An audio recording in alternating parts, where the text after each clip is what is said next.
Hi guys, welcome back to my channel and thank you guys for stopping by. Today I'll be sharing with you guys how to cook delicious egusi okomobong vegetable soup. These are the ingredients I'm going to be using today. You could modify yours. I'll be using kanda and meat, crayfish, white pepper, bush pepper and pepper. I would also be using ginger and garlic, some more pepper, which I doubt if I'll use all. I'm going to be using salt and seasoning. Preferably you could use Maggi crevette if you have. I'm also going to use chopped onions. I will also be using KANWA. KANWA is going to be used in washing the vegetable. It is believed and popularly said that when you put KANWA in water before washing your vegetables in it, it helps the vegetable stays green, and then it also helps to not disturb the stomach. I don't know how true this is, but popular opinion says that. Also, the star of the dish, which is our okomobong leaves, this was already sliced. I gave it in the market and they sliced it for me. I'll show you guys what it looks like from the market, like fresh when it's still in the stem. They have not yet sliced it. I'll show you guys. So because they sliced it for me in the market, I need to really wash it properly. It's better you wash it actually before slicing, but when they slice it in the market, they don't wash it, and I dread the process of slicing okomobong, so I always slice it in the market. But I'm going to share with you guys how I wash it to make sure there is no sand in my vegetable. So today I'll be using egusi, and this is the quantity I would use. Most times we use egusi when cooking okomobong vegetable soup. You're going to be needing all. This is of course not the quantity I'll use more. This is just to show you guys. So now this is the process of washing our vegetable. I'm going to first of all wash it with cold water, and then I'll put it in boiling water for like 5 to 10 minutes, and then I take it out. I'll show you guys that process as well.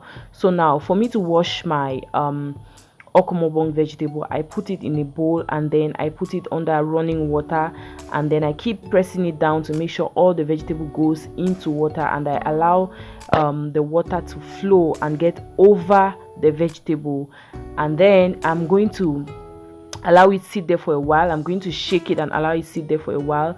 Then the sand is going to go down the bowl. It's going to be at the bottom, so I'm going to use my fingers and carry up the vegetable from the top of the pan. Like, I'm not going to try to carry what's beneath. So that's just what I'm going to do, and I'm going to repeat this process for a couple of times until I can feel no more sand beneath the water. It's just like washing eru or washing sliced water leaves. You know, even when you wash your water leaves, there are times when you soak it in water and you still feel some sand under. So I'm just going to repeat this process over and over and over again until I'm sure that my vegetable is clean and free from any sand or any dirt. So like I told you guys, I'm going to repeat the process, and this is me just repeating the process.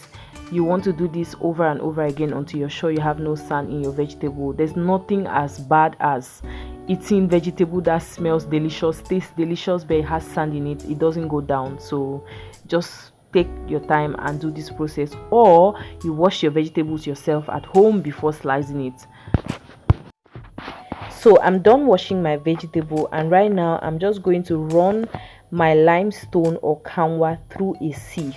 You can see that I put the limestone in water, and then I'm going to run it through a sieve, because as the name goes, it is stone, it is limestone. And so if you just pour it into your hot water, because what you do with this is you put it in the hot water or in the boiling water before adding your vegetable inside to give it a little bit of a cook, not really cooking it to get soft, but you're just putting it in the water so that it can, what's the word, like it can soften a bit, just a bit. I'll show you guys the process. So now I'm just passing it, I'm running it through the sieve. You can see that there is sand, there is stone, and you don't want to get that into your pot, because you're going to just ruin the entire process of washing the vegetable that you've just done right now. So we're going to pour that into the boiling water, and then we'll add our vegetable inside.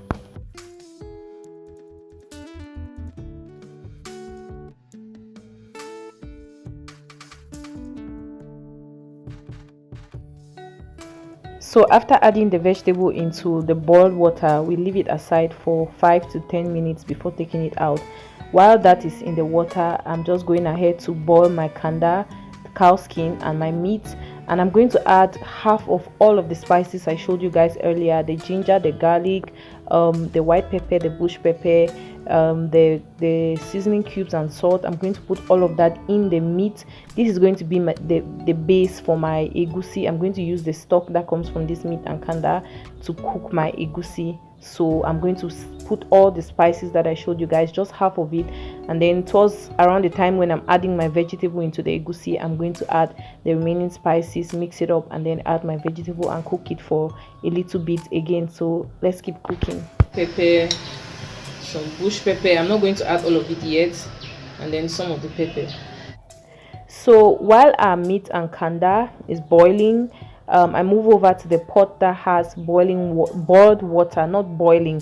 I just want to emphasize that when you put your vegetable in the water, you're putting your vegetable in boiled water, not boiling water, meaning you're taking the water off the stove. You don't want it to keep boiling with your vegetable in it. If not, you're going to have overcooked vegetable. I remember the first time I made ndole, it was a fail. Like my I think it was it okomobong on ndole? I can't remember. There was vegetable and I had to put it in hot water or in boiled water, and I didn't take the pot off the gas, so it got very soft and it was so not pleasant in the mouth. So make sure you're vigilant. Don't leave your vegetable in boiled water and then go far away or something. 7 minutes, come and take out your vegetable, because you're still going to cook it when you put it in the egusi.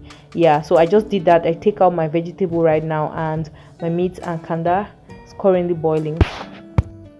So this is the quantity of vegetable I finally got, and I'm still going to open up the tap and run some cold water just to completely stop the cooking process, so it's not hot anymore.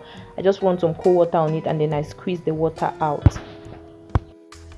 So the meat and kanda at this point have been boiling for over 20 minutes, and I'm just going to add in my egusi, add in a little bit of water, and then allow it to cook for 20 to 30 minutes. Make sure my egusi gets properly cooked.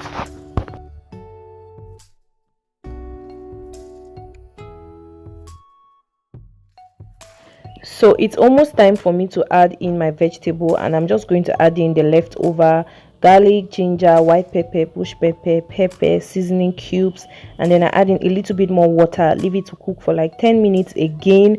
You want your egusi to really cook and be ready, but you want to constantly stir it so that it doesn't get burnt. You don't want to have like that smell in your egusi. So yeah, I'm going to add some water and leave it to cook for like 10 minutes again. So in total it's been cooking for about 30 minutes. How I know that my egusi is ready or about to be ready, at least I start seeing that it starts producing some oil on the surface of the pot. And then also when my egusi has cooked for over 30 minutes, I know I've given it enough time, and on high heat I know I've given it enough time, and I keep checking and keep stirring. Yeah, so my egusi is cooked and is ready for me to put in the vegetable. So at this point you want to make sure that you don't add all the vegetable at the same time. Sometimes your vegetable might be too much for the quantity of egusi you have in your pot. Same thing goes for ndole. So you want to put in your vegetable, don't put in, or make sure there's some that is left, like divide it maybe into 3. You put the first batch and then you mix it up and be sure of what it's looking like, and then you decide if you want to add or not. For me, I don't like my okomobong feeling very dry. I don't like the vegetable swallowing up all the egusi. So what I do is I just I keep putting and watching, and when I get the consistency that I like, I leave it at that. Yeah, that's what you want to do as well. I think some people like it to have a lot more vegetable than the egusi, but I think a lot more people prefer it to be a bit moist and have a lot more egusi and not too much vegetable. So you just have to keep on watching. This particular day I used up all my vegetable that I had, so I'm going to add in the second batch, and that was it. I think I just divided it into 2, and the second batch was not a lot, so it was just the right consistency, how I love it. So right now I just went ahead and added my crayfish into the vegetable, and then also I have my oil on the gas. It's getting hot. I'm just going to put in my onions into the pot as well, and then I'll pour the hot oil on top of the onion, and that'll be it. I also have my plantain already on the fire boiling, and I'm going to eat this vegetable with plantains. Try this recipe out, tell me how it turned out for you. What did you add that I did not put, or what did you subtract, and how did it taste for you? I hope you liked it. If it's your first time on this channel, please do me well to subscribe, and I'll see you guys on my next video. Bye.